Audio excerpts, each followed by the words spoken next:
My name is Michał Chodzikiewicz. I am a Rust developer. I work at Klikatech. I am organizer of this meetup, as I already said, I guess. And you can see my GitHub and GitLab user handle. I do some small stuff over there, but not that much. You can find me on Mastodon, or preferably on Rust Slack. Yes, that's me. And I know this talk is about defmt, and this is quite an interesting topic, but there is also something very important I think we need to celebrate. And this is release of Rust 1.75, which introduces async function traits. This is a feature entire community waited for forever. And this is great, especially that what also landed is return input trait in traits. I will not dig that deeply into what this means. If you write Rust, I am pretty sure if you wrote any async code, you have stumbled on these limitations. These are now somewhat gone. There is still some work to do to make it a really nice experience, but this is a huge breakthrough, especially, I mean, for entire community, I think, but this is very important also for the embedded Rust community, because this means that Embassy, which is, I would say, a leading RTOS/async runtime thing in embedded world, is now possible to build using stable Rust. So previously they said that Embassy is guaranteed to compile on the latest stable Rust version, but it was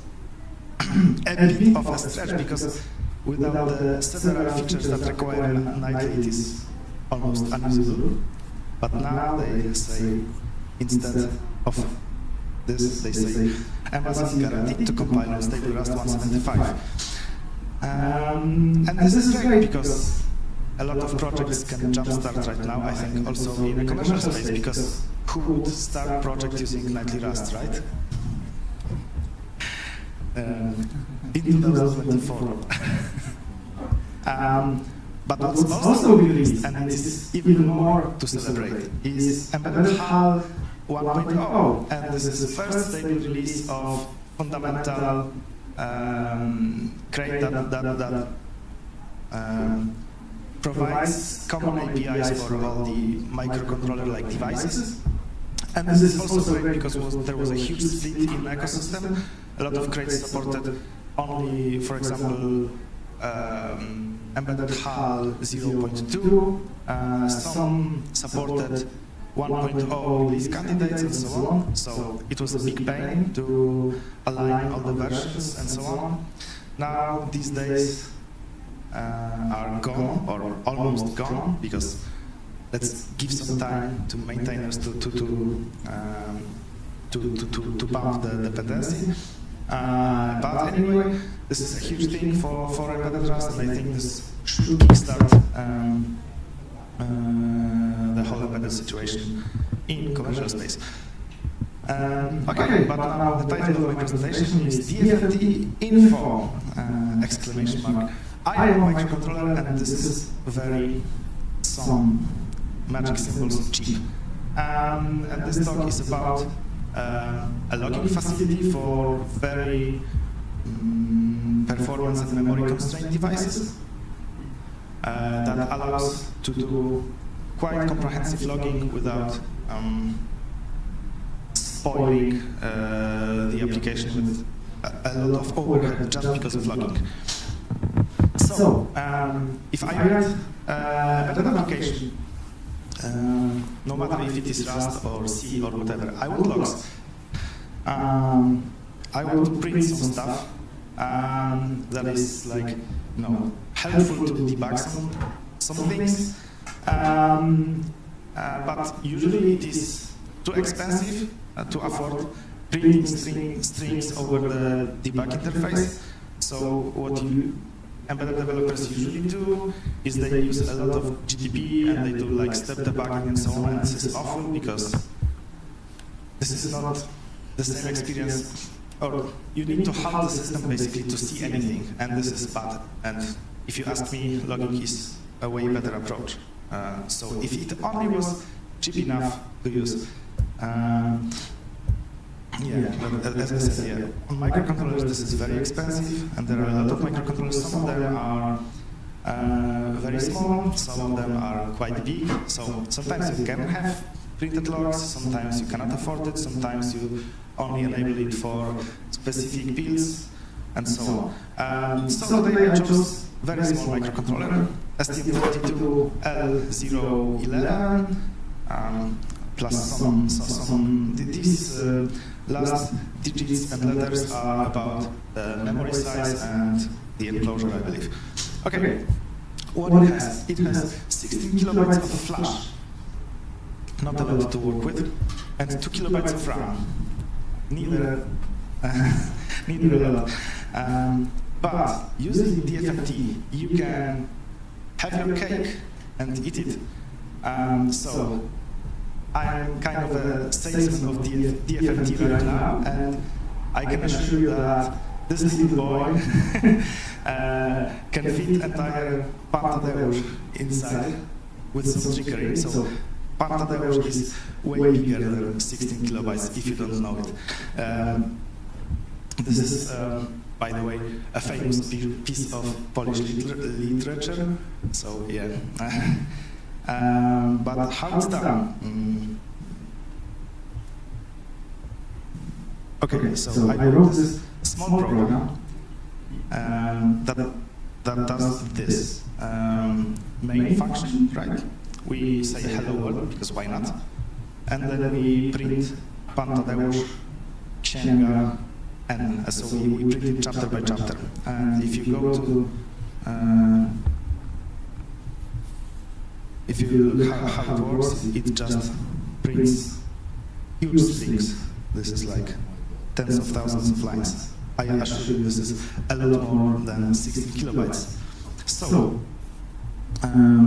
how it works? Let's see if it works at all. Yes. So we flash our microcontroller that I have plugged to my computer, and it is printing Pantadeusz. It's quite nice. It is close to the end right now, I believe. Let it finish. Yes, it finished, and now it is idling because it had done its work, and it was a lot of work. How is it even possible that such a tiny microcontroller with tens of megahertz of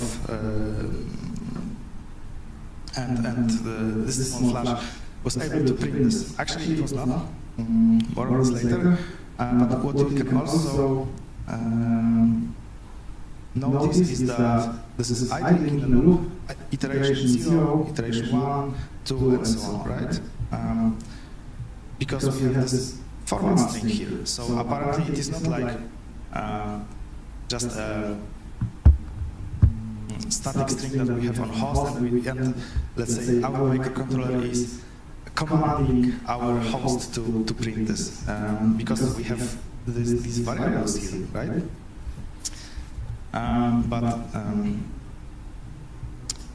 This is not the case. I want to show you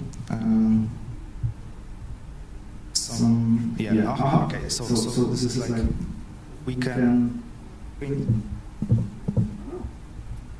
Little spoiler. We can print some logs that depend on runtime state, because let's say it could be possible that it is just incrementing a value, so maybe there is some magic trickery. But let's print the state of pin.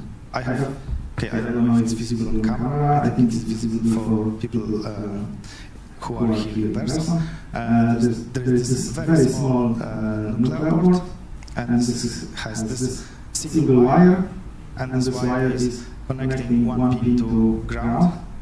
But if I disconnect it, it will change the state. Okay, so let's run the application. So it's log.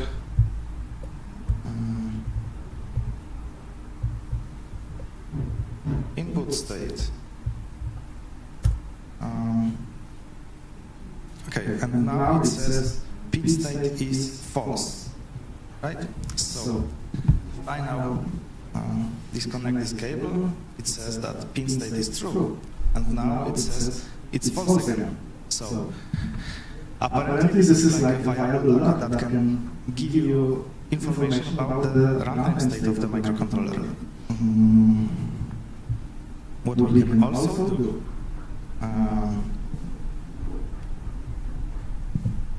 we can execute on-target tests, because the defmt has on-target executor, and this can be done, if I remember correctly. I should have this somewhere in history. Yes, cargo test minus sleep, and this test, let me show you. What it does is it checks if pin is high, and if it is not, it fails the test, right? So this is what happened. And now let's disconnect the cable and do it once more.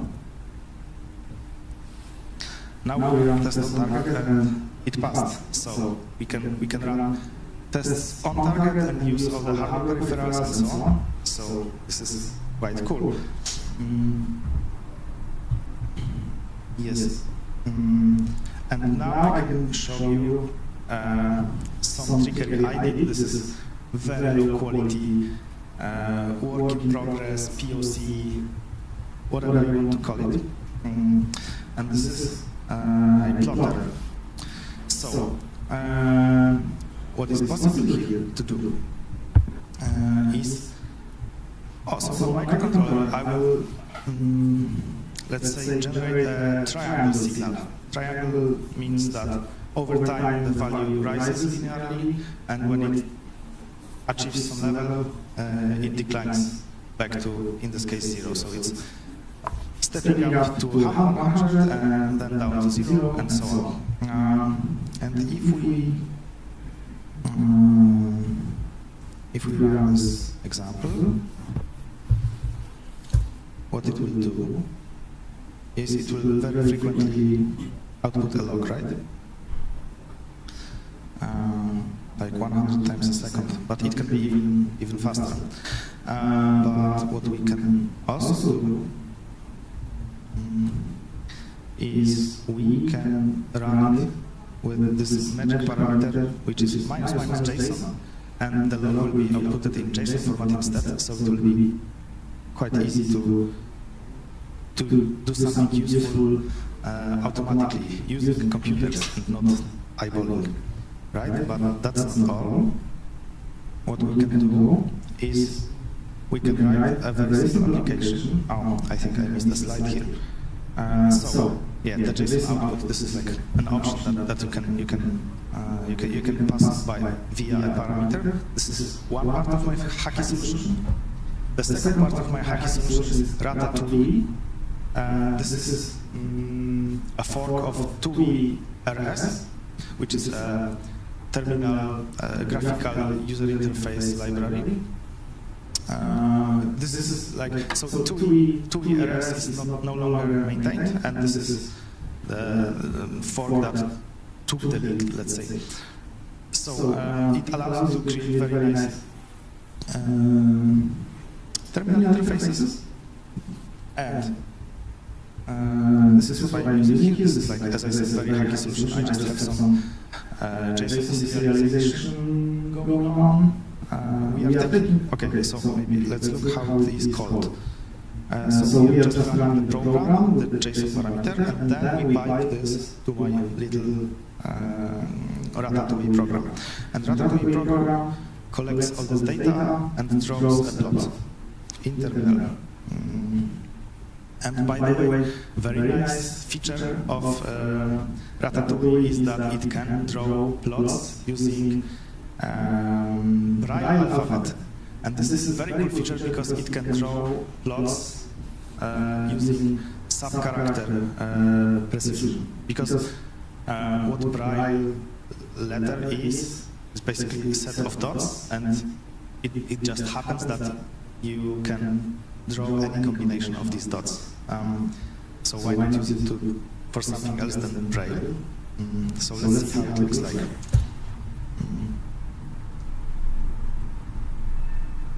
Okay, so this is our triangle function plotted in the terminal.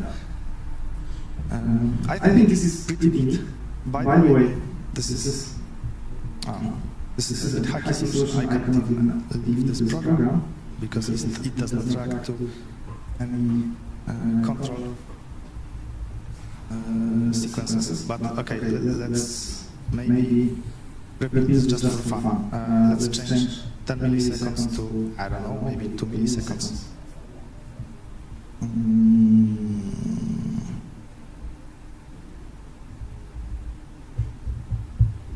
Yeah, let's speed this and run it one more time. Oh,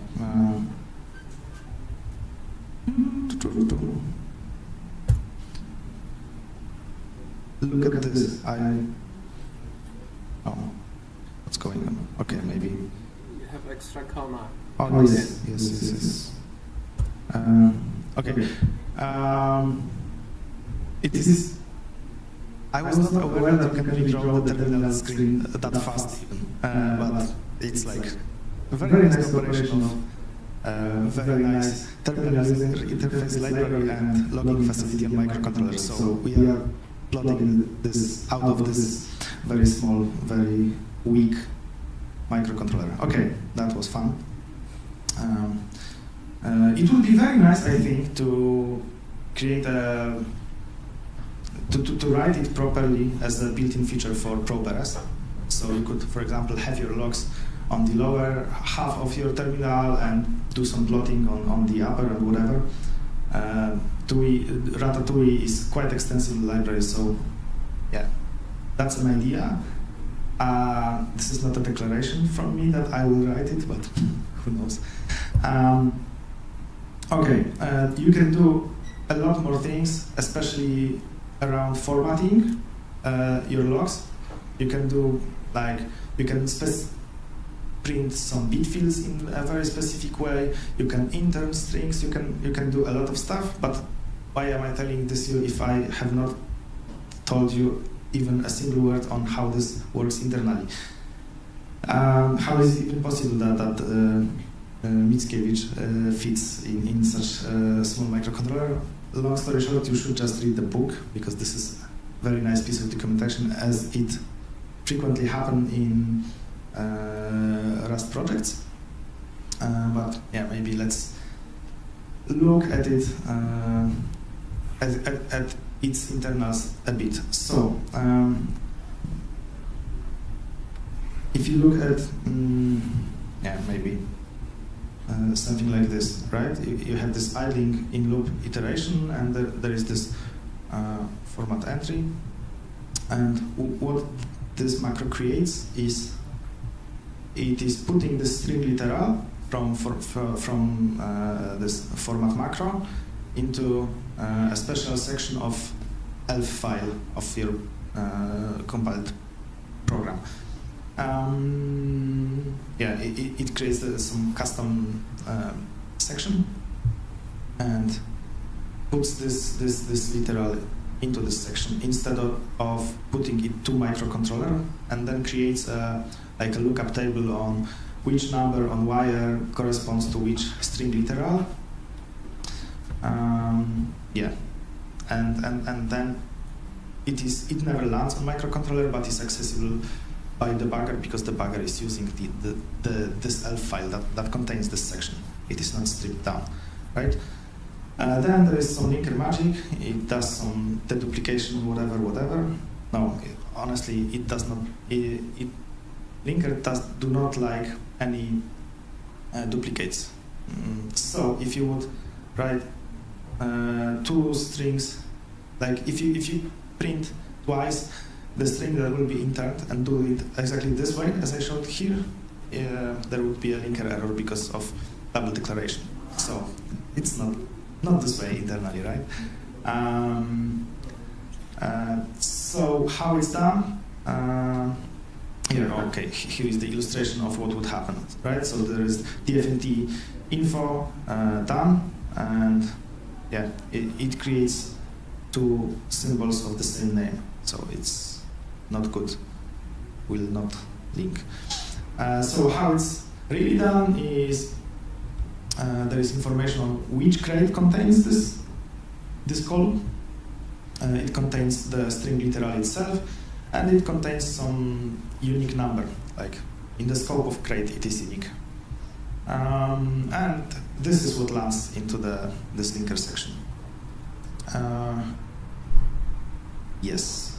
And oh, by the way, and you can see that the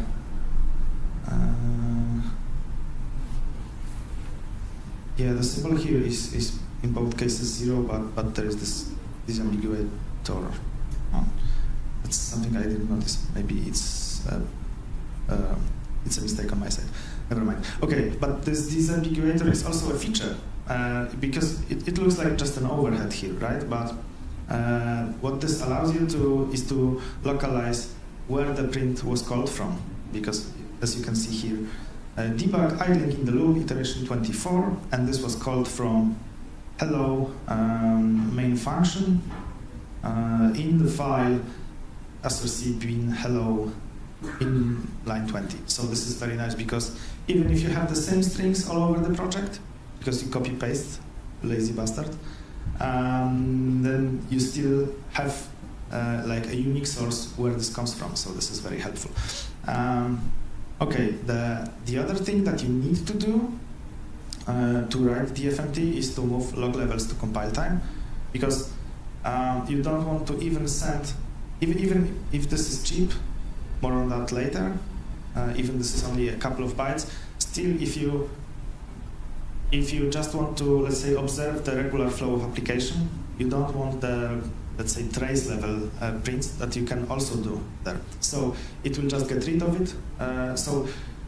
As you can see, how I called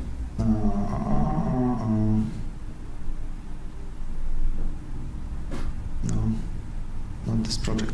Okay.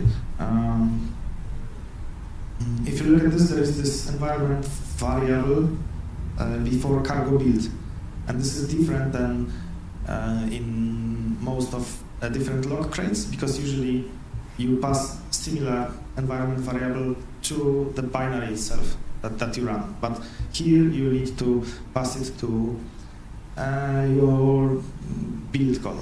So it will only include the prints to up to a certain log level that you desire in this build. So this way you can mix and match depending on how deeply you want to look into the code, or how close to original performance you want of the application. So that's kind of neat. So how it looks on the wire, because this is, I think, the most interesting part of what's going on here. So if we call defmt error data and then some formatting instructions, as I said, this is very extensible library if you want to print in a very specific way, which is often helpful in embedded development, where you play with bits and bytes and do some bitwise operation and all that stuff. Then, so this is like data, and this is a type hint that you want, that you will print 3 8-bit variables, and yeah. And what is landing on the wire is the string index, which is like, yeah, this identificator of the string you call, and then the data to put to the slice. And as I think you expect this already, on the host side, it will look up which string this is and will perform formatting on host. What's also done is that there is a custom formatting trait instead of core FMT. There is defmt format, and there is a single one. There is no like display, debug, and all the other traits. There is only a single trait, and this is because what authors of this library want you to do is to be able to, for example, change the way some variables are displayed in runtime. So, for example, you could switch from hex to decimal and so on. Yeah. Yes. And then there is a timestamping magic. So there is a host side timestamp in the logs, and there is also a target side timestamp. So I will not dig into this too much, but just read the book. Yeah, there is a lot in the book. And there is some stuff about global logger synchronization, because calling logs can be reentrant. For example, because you can implement your own debug format for your type, you could, for example, log inside your your implementation of format trait, and it would be reentrant, even without any preemptiveness and so on. But also you can have preemptiveness and so on. So you need to somehow synchronize all of this. And I think the only thing I would bother to mention here is that I think if you log inside log, it will just be dropped. So only the outer log will be done, and the internal logging will be skipped. I think, at least in how it works in ProPRS, but I didn't play with it that much. Okay, so now we received the log frames on host. So this was one such frame, right? There is, I think there is some header or whatever. Honestly, I don't know, but each call to the defmt macro will create a single log frame, and what we do is we assume that all the frames are passed without any losses or wrong byte values or whatever, and then we look up format string in our custom elf section. I think is this the latest version of this presentation? It was already close to the end, so maybe it's even better. But anyway, yeah, this basically is like you look up the string in this elf section and the formatting arguments, and then you more or less execute your regular core FMT traits on the string.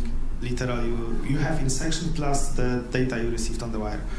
And this is how it works, more or less.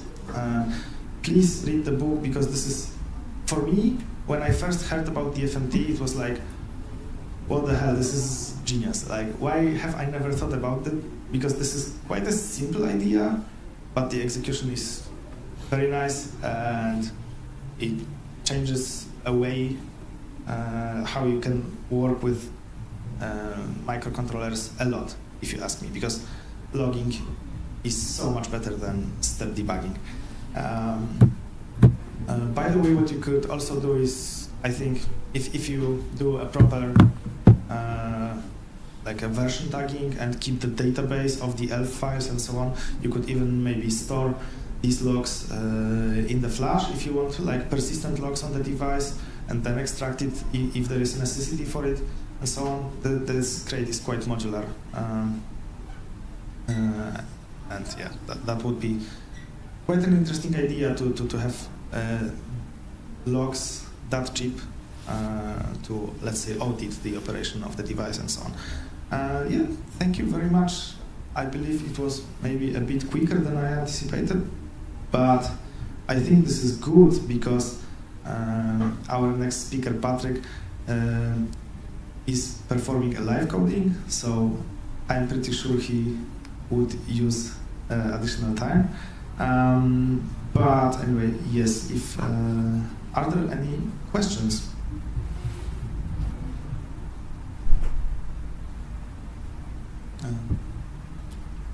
We have a second microphone for people who has questions. So yes. So what I'm wondering is that the microcontroller part is like clean to me, more or less. Yes. But what I'm wondering is that how on the host, how does it know how to process those custom format implementations? Like, if I have this trait you mentioned, this custom display, Yes, yes. defmt display implemented for my type, how does it know that on the host it has to use this impl that I've got to know on the microcontroller? Or does it know works differently? Yes, so the book is honestly quite brief about it. But there are some details on it. I just skipped it because I think I would just tell you to read the book, but we can look a bit into the RTFM. yes, RTFM, but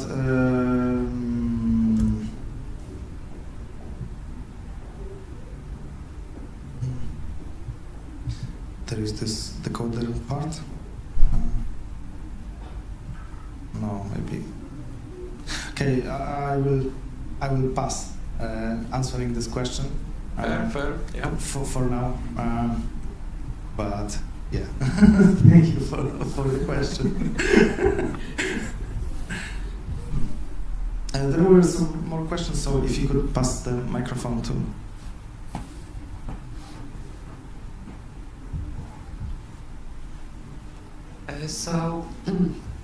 You said the microcontroller only sends like the number of line to print and formatting data, right?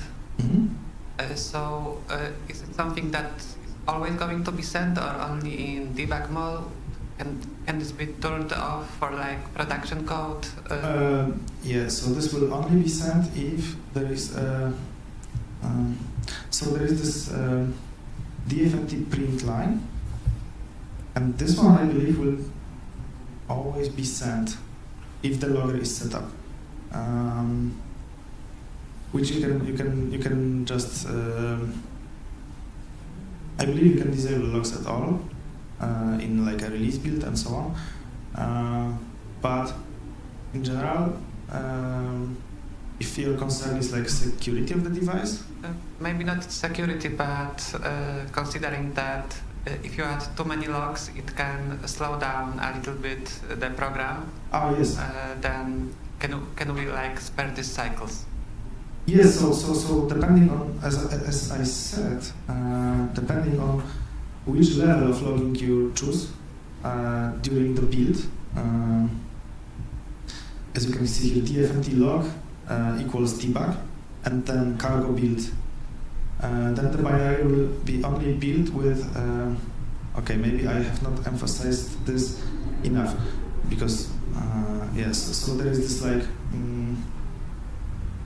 info, warning, error,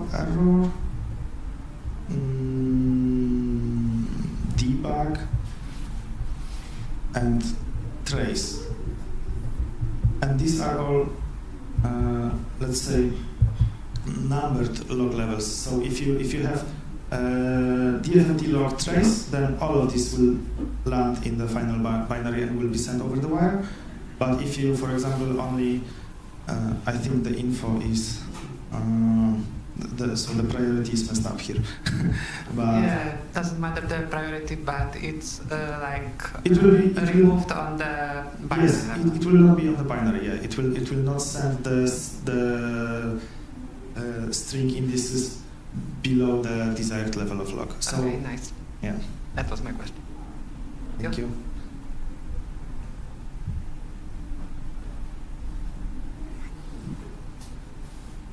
Is there any option to make this formatter to behave, to send direct strings? I mean, I know it's costly, but if you would like to avoid Yes. the usage of this pre-processing tool on the host. Yes. So there is this. Yeah. Okay. Let's just use the book here. What you can pass the strings that are like, let's say, created at runtime and send them, and there is special formatting parameter. As in title of my presentation, if you if you do it like this, with this equals string, this string will be sent over the wire. As you can see here, this is like the word in bytes. And so yes, you can send strings that are created during runtime inside the. But you can, for example, do it this way that you can only send the variable part as a string that lands on the wire, and the constant part of the string will be spared. Okay, thank you. Thanks. I have a question about more about release of embedded HAL 1.0 than the FMT. What do you think? When do you think Rust ecosystem will be ready enough for production use? I believe if you, let's say, if you do conscious, let's say, decision tree and consider all the pros and cons and so on, it is already ready for production, because there are a lot of things that are stable, and the things that are not stable, they are not stable in a way that, I don't know, it crashes at runtime or something like this. This is more like you cannot expect the author of the library to not to change API in next 2 months or something like this. So if you actively develop a project, and the code base is not huge, but let's say a team of few people, I think that the maintenance cost of ecosystem changes is negligible, if you ask me as a Rust fanboy, negligible to the benefits that Rust will bring to you in case of memory safety and so on. To be honest, I was more concerned about bugs and stuff. I mean, I've only got interested in Rust like a month or two ago, and I made some small project of my own for microcontroller, but I hit quite a few bugs. Normal bugs, some bugs in cargo, some bugs in some libraries. One library just exploded my binary size from a couple of kilobytes to a couple hundred of kilobytes. So I've only been I've only used Rust for a month or so. So the question is, are you familiar with this kind of problems? And Yes. do you think they will be? What do you think is the timeline for shaking them out? Like 1 year, 2 years, 5 years? I mean, since I came to Rust in 1 month ago or so, I have no idea how fast the ecosystem is moving. Yes, so I think there is no definite answer. It But depends. Your guess would be enough for me. No, it's not about guessing. It's about which part of the ecosystem. Because, for example, if you want to write something on STM32, I believe you are good to go. This is from my experience also. Oh, by the way, what target you wrote on? STM32. Okay. And what was the library that was problematic? I had quite a few problems, but the library that I mentioned, the one that exploded my code size was, I think it was called slint. It's a graphical interface library. Oh, okay, I see.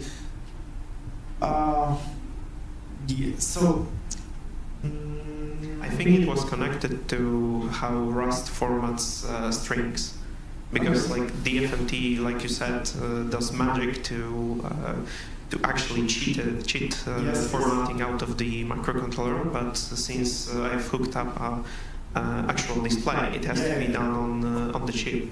So I think it pulls in quite a bit of this logic. Yes, so what I would say to you is that if you want to write on ARM microcontrollers, especially for STM32, in general, so if you consider compiler target and like the basic ecosystem, so the Cortex M runtime crate, and embedded HAL and so on. This is in quite mature state. Beside that, one embedded HAL 1.0 was just released, but it was in a way of runtime stability. It was stable since a long time, I believe.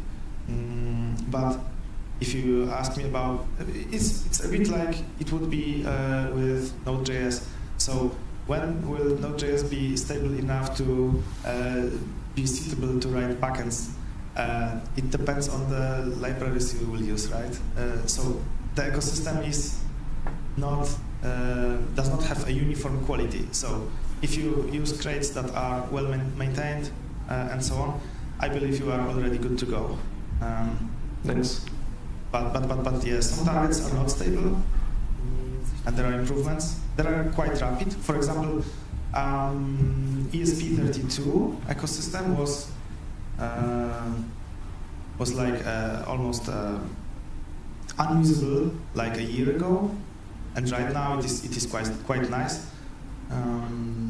So it all depends on the community over a given target and over a set of libraries that you want to use. Yeah, we can have a talk about the graphic library you mentioned after the collection. Sure. Yeah, the talks. Yeah, but it depends. Any more questions?